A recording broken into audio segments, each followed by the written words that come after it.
Hey, what's up? Welcome, one and all, new and returning. Love Story is one of those salon gossip shows. A series that the Gen X lady in the hooded airdryer next to you tries to convince you is your next binge watch. Because the whole JFK Jr. and Carolyn Bessette media circus was just oh so fascinating and you just had to be there. Now, if you've been on my channel before, more precisely, if you saw my video on The Beauty, you know how I feel. Apologies for the thunderstorm going on in the background. I can't control the weather, I'm sorry. Anyway, I wanted to give this show a chance because I felt like I could easily find something to run my mouth about on the internet in reaction to the show. But what I didn't expect to happen was to be inspired to talk about something in seriousness, instead of the usual snark about Ryan Murphy's work these days. And despite the show's title, this really isn't a love story at all. Or at least not a love story in the way most people think when they hear the words love and story put together to create a tale that is romantic in nature. The relationship of JFK Jr. and Carolyn Bessette is just the show's collateral to tell a tale that is greater than just a sex symbol falling for a normie. It's a show that explores themes of ancestral baggage, parasocial obsession, and identity challenges. And if you're intrigued, keep watching as I unpack FX's Love Story But Not Really, streaming now on Hulu and Hulu Disney+.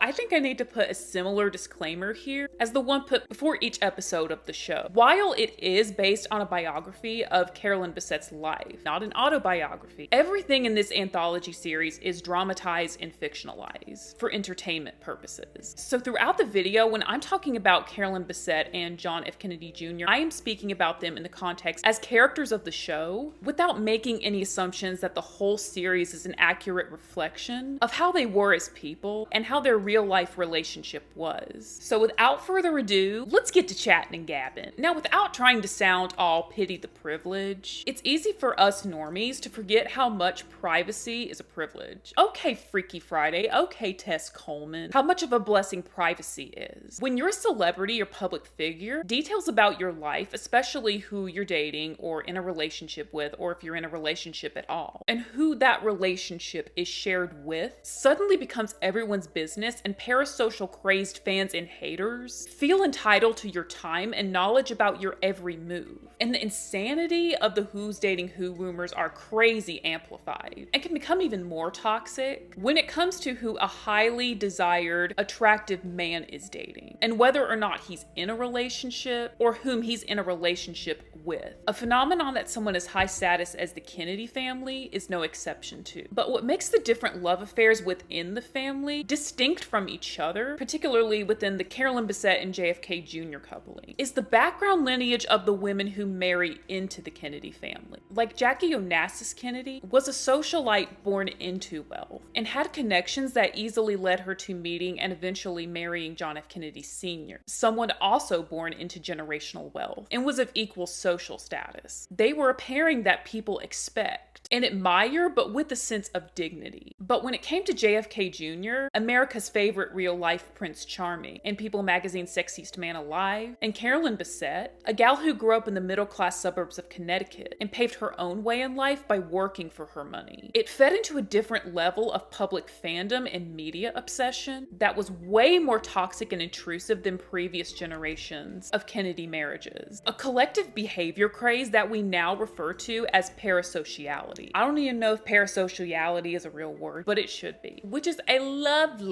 lovely transition into my next point. The formula of a famous and non-famous person getting together romantically, or any other couple that can be labeled as an unlikely pairing being together, creates a concoction of parasocial frenzy that the media can't stay away from. Because a setup like JFK Jr. and Carolyn Bessette is a bright red target for lonely, love-starved, googly-eyed celebrity worshippers to project their own dreams and fantasies of being loved by their idol onto. Everyone at some point has had a celebrity crush and has wondered what it would be like to be with them or marry them. For some, it's just a passing thought. while for others, it's pure invasive delusions. It exists on a spectrum. But when people see this happening in real life, a public figure and a private citizen coming together to create a romantic union, it breeds an investment in the couple based on hope that this could happen to them too. And I think that's why everyone was so obsessed with them, and why they were under more constant scrutiny than really any other Kennedy couple in history. And it's even more sensationalized when the non-famous person in the relationship is matching in the high physical attractiveness of the famous person in the relationship. And also when it's a heterosexual couple and the non-famous partner is a woman. She's a lot more vulnerable to hate and unnecessary criticism than it would be if the genders were reversed, especially if she's deemed by the general public as not his equal in terms of age, race, looks, whatever. Like in the show, Carolyn was called a cunt by a publication all because she ignored a reporter's question when trying to walk into an event without making a spectacle of herself. But when JFK Jr. knocks a camera out of a paparazzo's hand for the same thing, he gets away with it, and nothing's ever reported in the magazines the next day about what an asshole he is. But the thing is, with famous couples, the hype and excitement around them is never about them as people based on what their dynamic seems to be. It's about what they represent in popular media. The idea that two grown-ass adults who are constantly busy in their careers and are tempted all day long being surrounded by good-looking people can find love, settle down, and get married and possibly even create a family. An idea that seems impossible to a lot of people in their ordinary lives and amongst their social circles of non-celebrities. But when they see celebrities getting to relationships and so-called finding love, despite their time-consuming, hectic careers, they perceive it as something that is within reach for them too. But who's to say there's any ounce of truth behind that, right? Not to sound cynical, but we've learned over time that celebrities are not like us and don't live like we do. And how we meet and link up with people is no exception to that reality. Within the marriage, and really just the entire relationship as a whole, but really amplified in their marriage, both Carolyn and JFK Jr. struggled with their respective identities. JFK Jr. grew up in front of the world, not really expected of much as long as he became someone larger than life and highly impactful like his dad. He carried the burden of a family tradition that asked him to remain polished and partake in the limelight, to be deemed as someone of value and worthy of great respect. Whatever he said or did in any aspect of his life not only reflected on him, but the entire Kennedy clan and their clean image as upheld citizens and ideals of the American people. And we see throughout the show, this way of being brought up really didn't give him a chance to really establish for himself who he is outside of the family, much less who he was in his relationship with Carolyn and what kind of husband or partner he needed to be to keep her around. His weak sense of autonomy and always doing what people tell him to do is really what magnetized him to someone like Carolyn, who was the complete opposite. As we witness in the very first few episodes of the show, Carolyn has a very strong sense of who she is and what she wants in a committed long-term partnership, which is why I think she never went all the way in with Underwear Boy. She never verbalizes it in the show, of course, but she knew deep down, even though he was fun to fool around with and hook up with, he was never going to make the endgame cut, and kept him around as her good time guy. But I do think that the abandonment issues that stem from her dad leaving her mom, though it made her heart guarded, it gave her an unshakable sense of who she is and what she won't accept in a long-term partnership or marriage. And I think she saw JFK Jr. as this lost puppy who needed saving from his strict microscopic world that came from growing up in front of the world and belonging to a high-status family. She seemed like she wanted to provide a safe space for him just to exist without the constraints of maintaining an impressive image, which is what magnetized her to him. But it's not until they get engaged that Carolyn's values of not losing yourself in a relationship and shrinking for your partner gets put to the test. She starts doing things just for the sake of pleasing the Kennedy family, in hopes they'll accept her as one of them once she becomes JFK Jr.'s wife, like making Caroline Kennedy the maid of honor at the wedding, instead of her own sister Lauren, and also quitting her job at Calvin Klein to avoid the daily occurrence of evading the paparazzi hounds, as well as her concerns about her employment there being a conflict of interest. Because in the eyes of the public, Kennedys are expected to be philanthropists and have a career somewhere in the sector of politics. She was becoming the very woman she said she would never be to fit the mold of what she thought John wanted in a wife. But it's not till near the end of the series that John is actually not happy with how she's shrunk herself for him. He wants her to get out more and make more public appearances with him, and is disappointed in this new reclusive, almost trad wife-like path she's going down that's been caused by the intrusive paparazzi crowds that camp outside their apartment every day, and the bad mouth she gets from the main media about her looks, weight, and everything else the media likes to unpromptly and unnecessarily scrutinize women for. Because in his world, a Kennedy wife is supposed to match her Kennedy husband in greatness.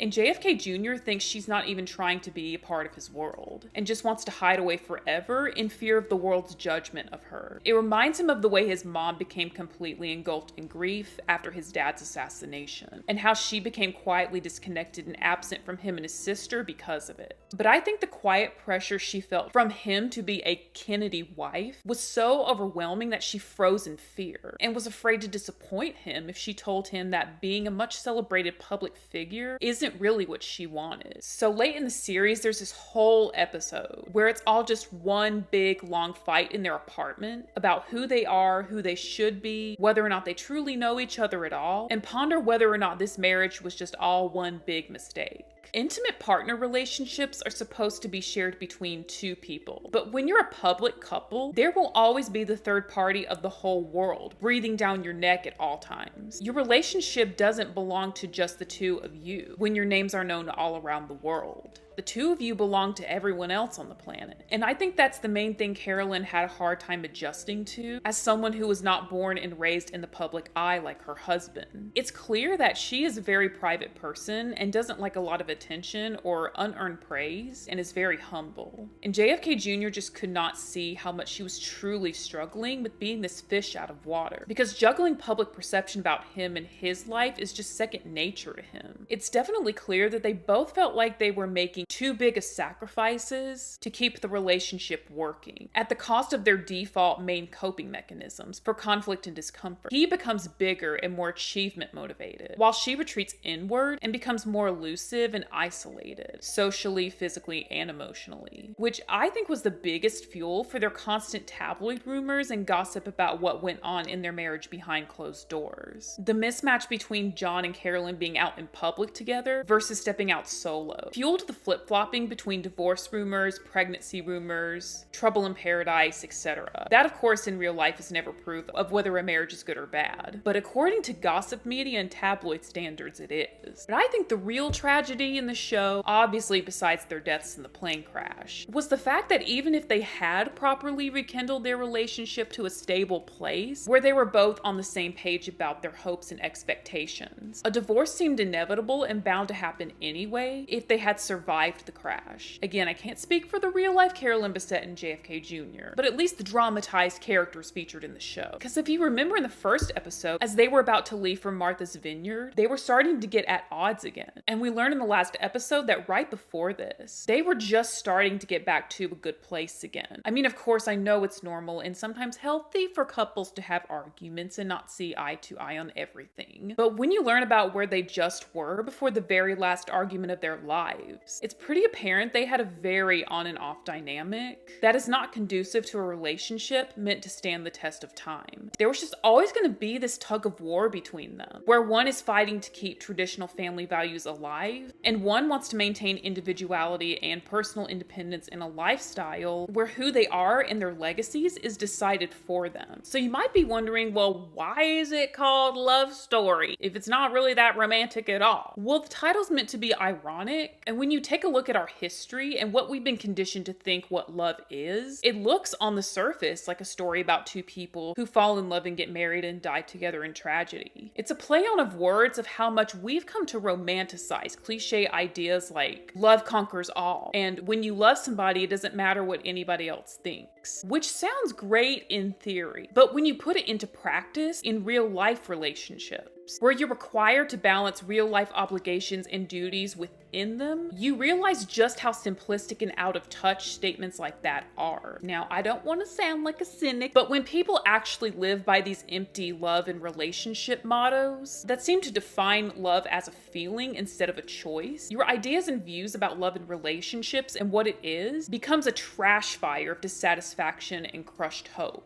Well, I'm done relationship counseling you for now and want to say thanks for watching. Let me know if you've watched Love Story yet. Were any of you there in the heydays of their coupledom? It all happened before I really had any conception of the outside world, and I hadn't even been in school yet at that time. So it would really be interesting to hear from those of you who do remember the heyday of Carolyn Bessette and JFK Jr.'s relationship. How accurate or non-accurate do you think the show was? But if you don't really have much to share, you can always just give this video a thumbs up. And if you vibed with the commentary or just my personal vibe in general, then go ahead and subscribe and you'll instantly become a part of this channel's emotional support coven with just a simple click of that subscribe button like this. Ding!